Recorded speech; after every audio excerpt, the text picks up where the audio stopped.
Pues tenemos fe en las imágenes. Para mí sí es como, sí, Dios.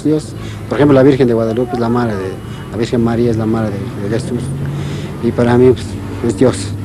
Ya le digo que me acuerdo más veces, a lo mejor en los momentos de eso, de la Virgen casi que de Jesús. Que también, y para mí es lo fundamental, pero no lo sé, que a lo mejor recurro más veces a ella. La Iglesia Católica declara que María es la mediadora de todas las gracias. A Jesús por María muy fácil, que el camino más fácil es para llegar a Dios, María, que María es como una escalera. Y entonces subimos por la escalera a Jesús. María es la escalera. La teología católica, apoyada en estas consideraciones, es como le llama a la Virgen la omnipotencia intercedente, es decir, ella es la que obtiene todo lo que pide. Porque la Virgen es una intercesora nuestra. Como usted que puede tener sus palancas para ver a una persona superior a usted, puede tener un amigo muy amigo de esa persona y es su palanca para ir a esa persona, así nosotros, intercede ella por nosotros. La ve con sus manitas juntas, es porque siempre está en actitud de oración y ora por nosotros, ella intercede por nosotros, es nuestra intercesora. Que es un disparate verdadero. El Señor no necesita palanca de nadie, absolutamente. No tiene que moverse, basta con decir, hágase y las cosas son hechas. Repito, el apóstol Pablo dice que solo hay un mediador, Cristo. Si Cristo es el mediador, bueno, pues no hay más mediadores que Él. Y como Él es el omnipotente y en todas partes está como Dios, Dios nos oye y vamos a Él con la confianza de que va al Todopoderoso. Ese es el gran error del marianismo o de la doctrina de María, que se pone a María, la Madre de Jesús, en el mismo lugar que a Jesucristo. El papel que Nuestra Señora juega en la Iglesia Católica en todo el mundo, no solo en Guatemala, es de corredentora. Es decir, ella junto con Jesús ayudó a la salvación de la humanidad. Ese es el sentimiento que existe aquí en Guatemala y en el mundo, en el catolicismo. La ponen como corredentora, o sea que la están poniendo a María junto o en el mismo lugar que Jesucristo, ganando para nosotros esa salvación. Ese es el gran error. María es un modelo para las personas en cuanto a su obediencia y su humildad, pero nada más. La Iglesia Católica ha puesto a María en el lugar en que otras religiones antiguas ponían a sus diosas.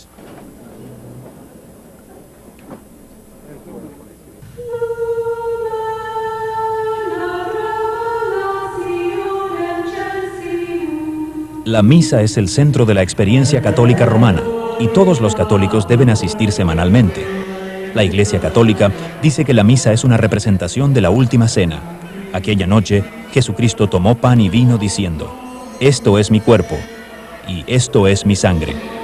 La Iglesia romana enseña que con esas palabras se produce un cambio milagroso. Luego Cristo enseñó a sus discípulos, «Esto haced en memoria de mí». La respuesta de la Iglesia romana a ese mandamiento es la misa. Cuando el sacerdote católico romano pronuncia esas palabras de Cristo de la última cena, los católicos creen que se produce un cambio en el pan y el vino, que realmente se transforman en el cuerpo y la sangre de Jesucristo.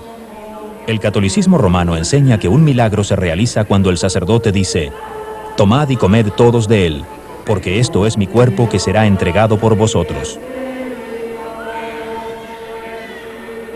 La Iglesia Católica enseña que la hostia deja de ser pan y ahora es realmente el cuerpo de Cristo.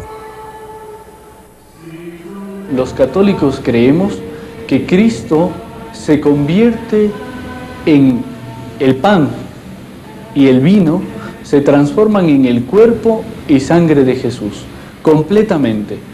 Toda su alma, todo su cuerpo, toda su divinidad se encierran en un pedazo de pan. Entonces, sencillamente teníamos que aceptarlo así. O sea, era difícil de creer, porque realmente comías y te daban a probar la forma. Y decías, antes de que fuera consagrada, tú te la daban a probar. Sí, es pan realmente, sabe a pan. Pero después de consagrada, cuando tú ibas a recibir la comunión, bueno, pues sigue sabiendo a pan. Si el pan y el vino son transformados en cuerpo y sangre de Jesús, ¿por qué no cambia su apariencia en la consagración en la misa?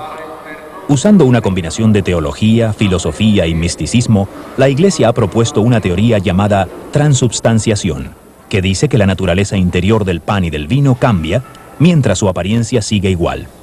La transubstanciación es el poder que tiene el sacerdote de convertir el pan, es pan de trigo purísimo, que tiene en sus manos, lo convierte por el poder que tiene, que recibió de Jesucristo, de hacer la hostia en el cuerpo y cuerpo de Cristo, y el cáliz, que es el vino de uva, hacerlo sangre de nuestro Señor Jesucristo. Cuando se dice esto es mi cuerpo, se está diciendo que esto que este momento es un pedazo de pan, un poco de harina cocinada, diríamos, pasa a ser el cuerpo de Jesucristo. Pero siendo que el pan no cambia en su apariencia, ¿no tendría más sentido si comprendiéramos las palabras «esto es mi cuerpo» como figurado? ¿Acaso no empleaba Jesús el sentido figurado en su enseñanza? Jesús dijo, yo soy la vid verdadera. Y nadie piensa literalmente que Jesús fuera una vid, sino que es el significado, es un símil, para que nosotros podamos entender mejor lo que Jesús quiere decir. Por lo tanto, cuando Jesús dice, esto, mi cuerpo, que por vosotros es entregado, simboliza que aquel pan que se rompe y se da a las personas para que lo coman, simboliza y representa su cuerpo entregado por nosotros. La mayoría de las denominaciones cristianas entienden el significado del pan y del vino como símbolos. Sin embargo, la Iglesia Católica Romana enseña que se convierten literalmente en el cuerpo y la sangre de Cristo. La Iglesia dice que este cambio es necesario para que los católicos puedan recibir a Cristo como alimento espiritual y a la vez adorarle porque está presente. Adoramos a ese pan y ese vino una vez que han sido consagrados, porque allí está presente el mismo Jesucristo. Jesucristo está presente en todas partes, ¿no? La hostia, el pan sin levadura, en la que yo creía que estaba Jesucristo allí en cuerpo y sangre. Y adoraba, más que a las imágenes, a la hostia.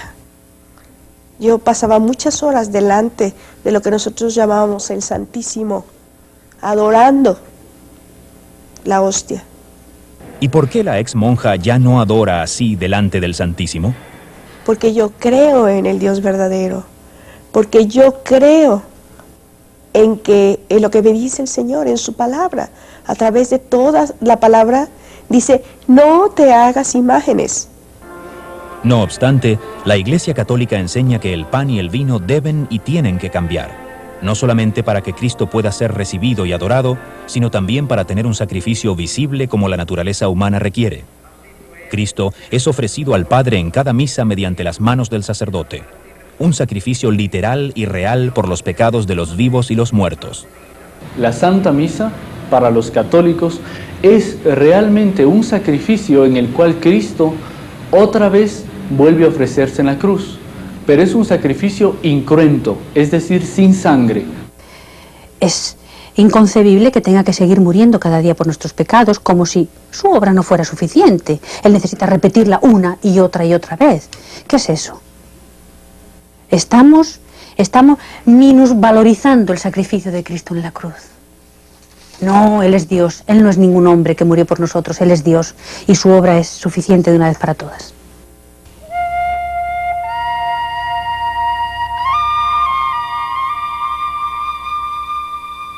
Según la Iglesia Católica, Dios creó a Adán y Eva con vida divina en sus almas, llamada gracia. Esta gracia se perdió cuando desobedecieron a Dios en el huerto del Edén y las puertas del cielo quedaron cerradas. Cristo restauró esta gracia al morir en la cruz. Otra vez se abrieron de par en par las puertas del cielo. Cristo había hecho su parte, y ahora el hombre había de cooperar haciendo la suya. ¿Cuál es la parte del hombre? De la mayor importancia entre sus muchas responsabilidades para alcanzar la salvación, tenemos los 7 sacramentos. Cada sacramento provee una bendición distinta. El bautismo es el primer sacramento que se recibe. Limpia todos los pecados, da el nuevo nacimiento introduciendo en la vida de la gracia y hace del niño un miembro de la Iglesia Católica Romana. La confirmación da una fuerza especial del Espíritu Santo para evitar la tentación y para defender la fe católica.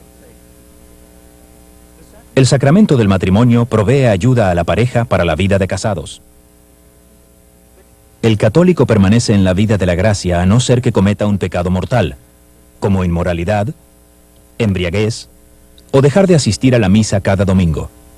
Estos pecados mortales son punibles por la separación eterna de Dios. En el sacramento de la penitencia, el sacerdote concede la absolución pronunciando esta fórmula. Te conceda el perdón y la paz por el ministerio de la Iglesia, y yo te absuelvo de tus pecados en el nombre del Padre, y del Hijo, y del Espíritu Santo. Amén. Por el sacramento del orden, el sacerdote recibe el poder para absolver los pecados y celebrar la misa. Los últimos sacramentos preparan el alma para el paso a la muerte. La familia llama al sacerdote para que administre la confesión, la extremaunción y la Santa Comunión. La condición del alma en el momento de la muerte determinará el destino eterno del católico. Los que mueran fuera de la gracia pasarán la eternidad en el infierno. Aunque aquellos que mueran en estado de gracia irán al cielo, la mayor parte han de sufrir primero en el purgatorio. Allí, la persona paga por sus anteriores pecados confesados y por pecados veniales no confesados.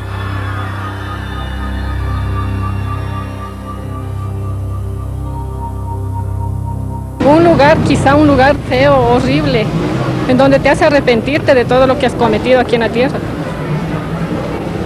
Eso pienso.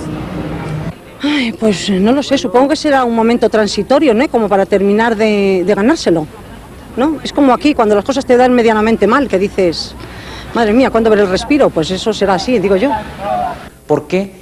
Porque dice la Iglesia, para llegar a Dios hay que llegar puros. Hay que llegar puros. Entonces, el purgatorio es el tiempo de purificación. Le preguntamos al sacerdote, si Cristo murió por nuestros pecados, ¿por qué hemos de ir al purgatorio? La Iglesia, por eso nos enseña, sabiéndonos, como decimos, pecadores limitados, por eso necesitamos ese paso de purificación. Pero en la propia gloria, yo no quiero entrar a purgatorio. Entonces, Cristo habló de Satanás y habló del infierno, pero nunca habló de un purgatorio ni de un lugar intermedio. No, nunca.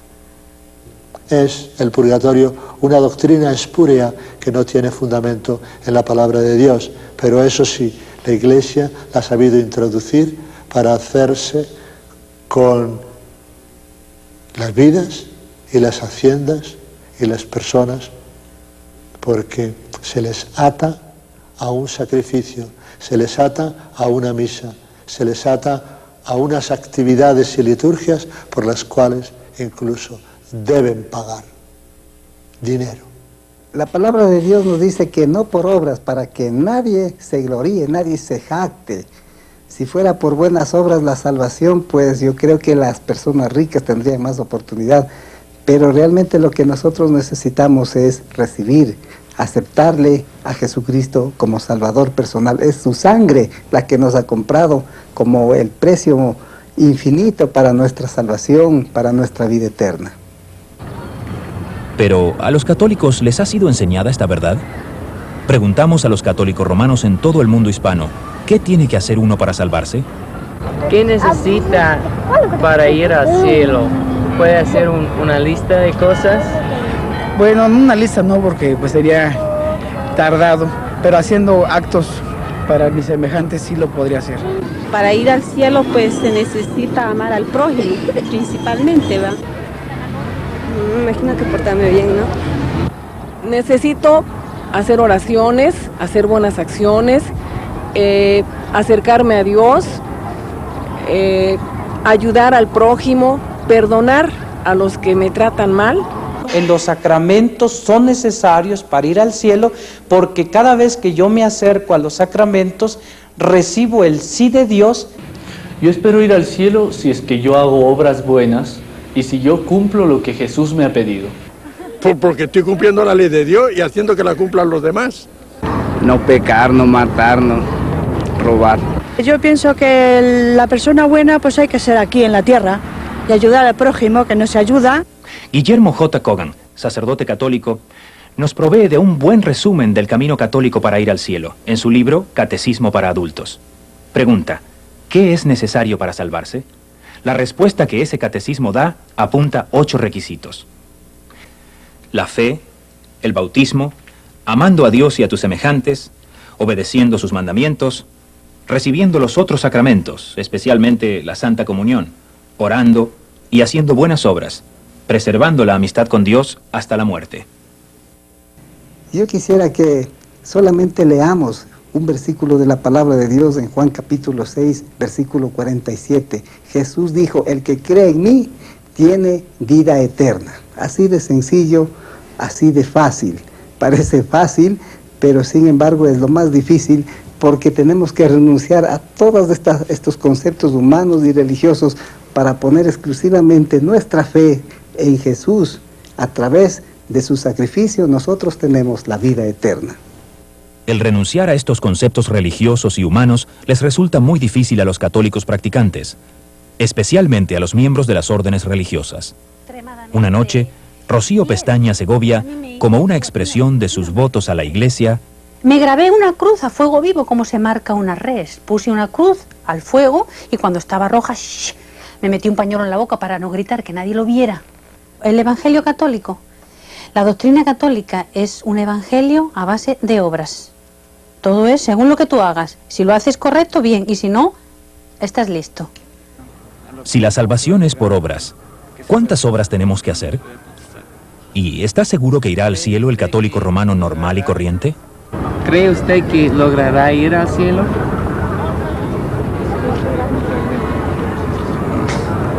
No, pues no sé. Eso ya es cosa que decide Dios. ¿Usted? Yo creo que pues nadie sabe, ¿no? Todos esperamos a lo que nos toque y ya, hasta ahí. No sé. Ayudo lo que puedo y bueno, pues si está para llevarme al cielo, pues bien, y si no, como no sé si lo veré, pues no lo sé, hijo. No le puedo decir si lograré entrar, pero por lo menos estoy haciendo los esfuerzos más grandes, ¿no? Uy, yo qué sé, creo que es difícil, ¿eh? Y más hoy día. No lo sé, yo no me considero tan buena como para merecérmelo así, no sé. Si luego lo consigo no lo sé, pero no me lo creo. Claro que sí, vamos. ¿Para qué me sirve a mí 47 años de sacerdote? Bueno, ir al cielo. Yo creo que ir al cielo sería que yo fuera perfecta. Y eso es imposible. Miguel Carvajal recuerda cómo procuraba obtener la salvación cuando todavía pertenecía a los franciscanos. Dentro de la Iglesia Católica, especialmente la orden franciscana, que es una orden muy mística, se hacía toda clase de sacrificios. 3 veces a la semana, lunes, miércoles y viernes, en este templo muy grande, cerradas las puertas ya en la noche, nos desvestíamos y nos dábamos con unas cadenas de 5 puntas de acero que se llamaban disciplinas, y con esto nos pegábamos hasta terminar todo el Salmo 51, en la Biblia Católica es el Salmo 50, Miserere mei Deus secundum maniam misericordiam tuam. La carga del pecado, esa ha sido puesta sobre los hombros, sobre la cruz de Cristo, y Cristo satisfizo ya de una vez por todas por todos nuestros pecados. Tanto la culpa como la pena fueron satisfechas una vez por todas por Cristo nuestro Salvador. Las doctrinas no salvan a nadie. Quien salva es el Salvador. y el Salvador lo ha hecho todo tan sencillo. El que viene a mí yo no lo echo fuera, dice. Pues vamos al Señor. El que cree en mí ya ha pasado de muerte a vida, pues vamos a creer en Él. Efesios 2, del 8 al 9, dice lo mismo, porque por gracia sois salvos, por medio de la fe, y esto no de vosotros, pues es don de Dios, no por obras para que nadie se gloríe. Luego, si es por fe y si es por don de Dios, no es por obras. Y si es por obras como pretenden en la Iglesia Católica, a base de cumplir los sacramentos y otras cosas, entonces no es por Cristo. Pero qué importante sería que un católico lograra comprender solamente esta pequeña frase: Jesús murió por nuestros pecados. Y si acepta esta verdad, si transfiere sus pecados a Jesucristo y cree de todo corazón que Jesús evidentemente llevó nuestros pecados, pues entonces nuestra vida estaría libre de esos pecados.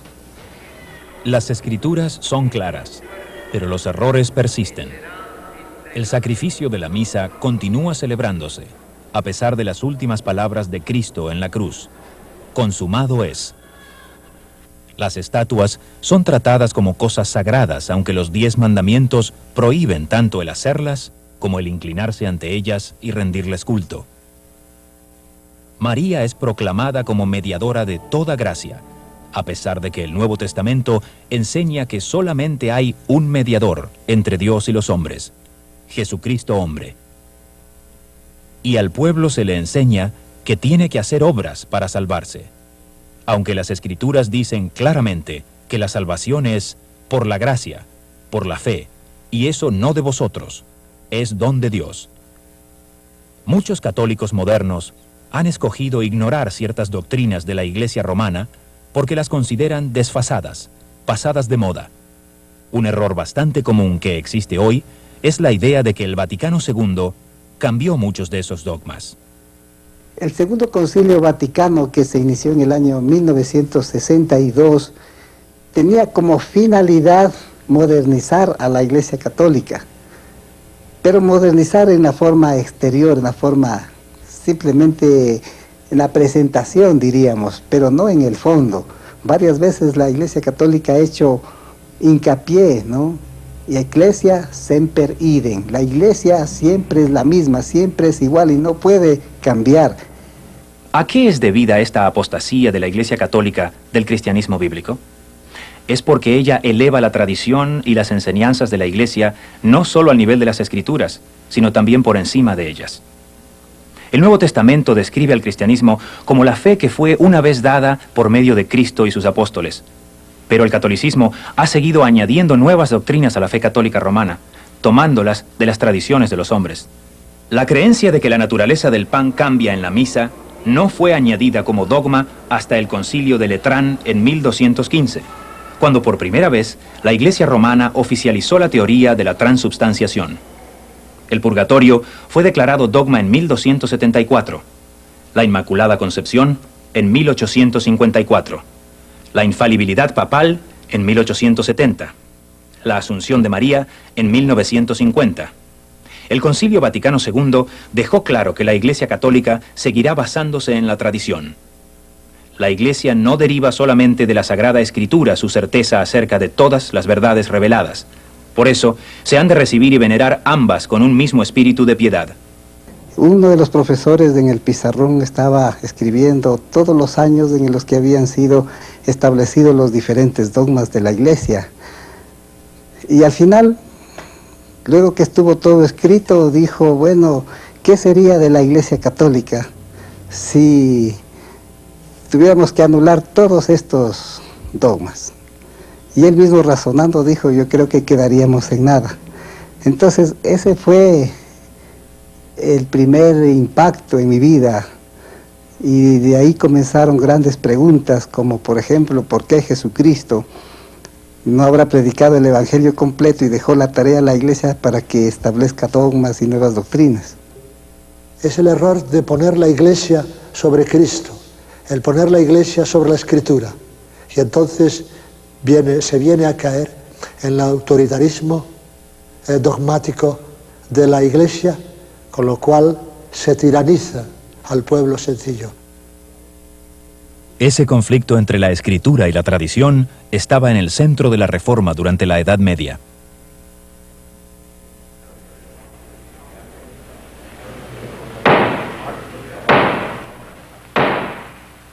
Doctor Lutero, ayer usted confesó que estos escritos son suyos. Díganos ahora, si usted persiste en lo que ha escrito aquí, o si está preparado para retractarse de esos escritos y las creencias en ellos contenidas. Pido perdón si soy aliado falto en cuanto a los modales que convienen en estas cortes. Pero ustedes me piden que me retraiga de estos escritos. ¿Críticos protestantes? No exactamente. Los líderes de la Reforma eran todos sacerdotes y teólogos católicos. El teólogo católico John Wycliffe fue uno de los primeros. Sus problemas comenzaron cuando empezó a enseñar que la Biblia es la única fuente de verdad. Roma lo silenció, y 44 años después de su muerte, exhumaron y quemaron sus huesos por su apartamiento de la autoridad de Roma. En 1415, el sacerdote y teólogo católico de la Universidad de Praga, John Huss, fue quemado en la pira. ¿Cuál fue su crimen? También había hecho de las Sagradas Escrituras su única regla en cuestiones de fe. Después de 16 años como sacerdote, Ulrico Zwinglio rompió con la Iglesia Católica cuando ya no pudo poner la tradición al mismo nivel que las Sagradas Escrituras. Juan Calvino estaba estudiando para el sacerdocio cuando experimentó la conversión espiritual. Dejó la Iglesia poco después. Martín Lutero era sacerdote y profesor de teología en la Universidad Católica de Wittenberg. Objetó a que los representantes del Papa vendiesen perdones para evitar el purgatorio, a fin de financiar la construcción de la Basílica de San Pedro. Lutero redactó una lista de 95 razones por las que esto era un error, y la clavó en la puerta de la iglesia en Wittenberg. Los escritos de Lutero ayudaron a formar los 3 principios rectores del llamamiento a la Reforma del siglo XVI. La Biblia es la única fuente de verdad para la salvación. El hombre es salvado por Dios mediante la sola fe. Cada creyente tiene acceso directo a Dios solo por medio de Jesucristo. Cuando le ordenaron que se retractase, Lutero respondió: «Mi conciencia es cautiva de la palabra de Dios». Escapó vivo por muy poco. Estos hombres fueron todos católicos leales, cuyos intentos de reformar su iglesia y devolverla al cristianismo bíblico se vieron enfrentados a una vigorosa oposición de parte de sus superiores. Este es un antiguo problema. Un día, mientras andaba por un trigal en día de sábado, el Señor Jesús tuvo también un choque acerca de la tradición con los líderes judíos de su tiempo. Sus discípulos estaban recogiendo espigas de trigo y comiéndolas. Además, cuando comían su pan, no se lavaban ceremonialmente las manos, según las enseñanzas de los rabís. En el capítulo 7 del Evangelio de Marcos, leemos que los fariseos y los escribas preguntaron a Jesús: ¿por qué no andan tus discípulos conforme a la tradición de los ancianos? Jesús nos arredró, reprendió a los líderes judíos por elevar las enseñanzas de los rabís al mismo nivel que la palabra sagrada de Dios. Los acusó de enseñar por doctrinas preceptos de hombres. No podía obedecer la tradición de los ancianos sin desobedecer la palabra de Dios. Prefirió obedecer a Dios antes que a los hombres. En la actualidad, muchos católicos están tomando esta misma decisión. Yo abandoné la Iglesia Católica cuando me di cuenta de que no seguía las enseñanzas que hay en el Nuevo Testamento. Hay una gran carga en mi corazón por todas las personas católicas y especialmente por las religiosas, porque yo sé que mucha gente dentro del catolicismo busca sinceramente al Señor Jesucristo, busca sinceramente adorar al Padre y vivir una vida en el Espíritu. pero no lo logra por la idolatría. Después que yo encontré a Cristo, yo tuve que dejar la Iglesia Católica absolutamente por razones doctrinales. No tenía ninguna otra razón, porque les amo, he vivido, he nacido en la Iglesia Católica y todo, pero mi vida y mi conciencia es incompatible con ese tipo de doctrina. No es un cambio de religión, sino que es un cambio de vida, es un encuentro verdadero con Dios, es una experiencia personal. Muchos de nosotros hemos creído que hemos estado en la verdad, pero la verdad es Jesucristo, no es la religión. Y espero que ustedes, señores católicos, pudieran darse cuenta de que hay algo más importante, algo más valioso. Es la oferta más importante que jamás usted haya podido escuchar en su vida, que es el de la vida eterna a través de la salvación del Señor Jesucristo. No está en la religión, sino en Jesucristo mismo. El camino de salvación católica romana es una esperanza falsa, porque no es el Evangelio de Jesucristo que el Nuevo Testamento nos presenta. Desilusionados con la doctrina católica romana, muchos están acudiendo a la Biblia buscando respuestas. Esos católicos se han sorprendido al encontrar lo que la Sagrada Biblia dice. Lo primero que me choqueó fue que la salvación es un don de Dios, por gracia y no por nada que nosotros hagamos, que traíamos una tradición diferente, portarnos bien, ir a misa los domingos, confesarnos, etc.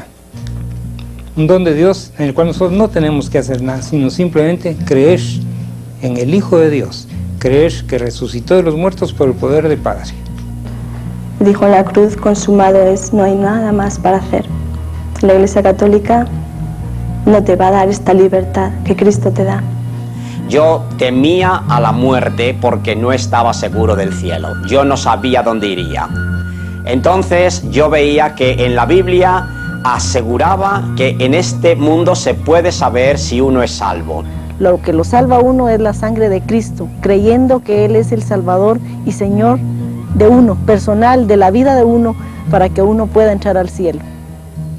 ¿Qué sacrificio podría yo hacer para merecer entrar al Señor y verlo cara a cara cuando me muera? Ninguno. Estoy muy seguro que voy al cielo porque no radica, no se basa en mis hechos, en mis logros, sino que el Señor Jesucristo ha prometido que Él ha estado preparando un lugar para mí porque yo le he aceptado.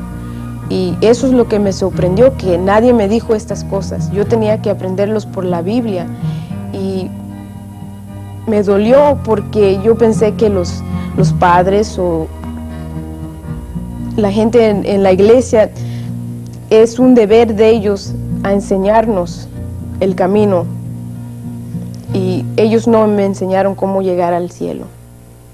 Cada una de estas personas ha dejado la Iglesia Católica Romana, pero no es tanto lo que han dejado, sino y mucho más lo que han encontrado en el Señor Jesucristo.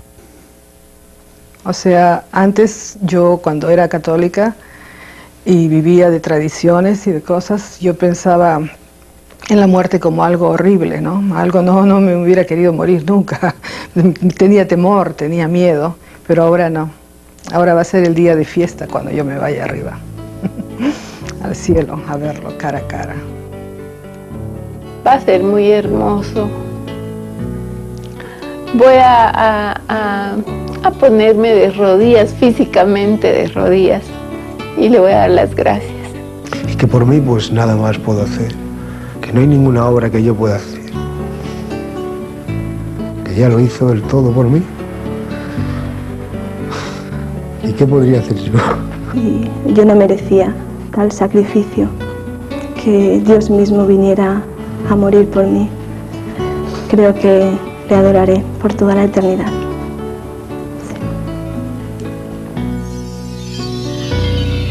De ella sal, tú mi amada, ven y sígueme.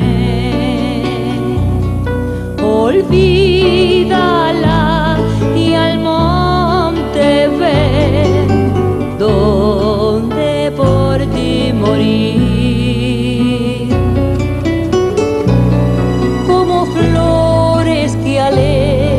enloquecer. Nada de ellas quedó. Nuestras tradiciones